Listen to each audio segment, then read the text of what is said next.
You've been mixing that cube up still, haven't you? Yeah, so if you just come get the cube. I'll just take the cube, yeah. You can see it's all mixed. As you can see here. Now I'll just put it there for a second while I get what I need. Now, only a very few people can do this. This is a solid steel blindfold. Metal. If you just want to check this, make sure you can't see through it at all. Can't see through that, can you? It's metal. Yeah. So what I'm going to do is come up here and put the blindfold on.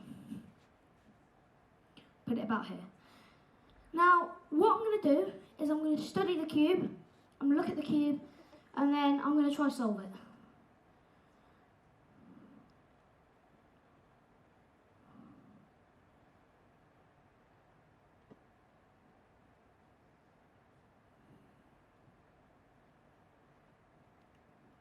Okay.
The reason is there was no cube.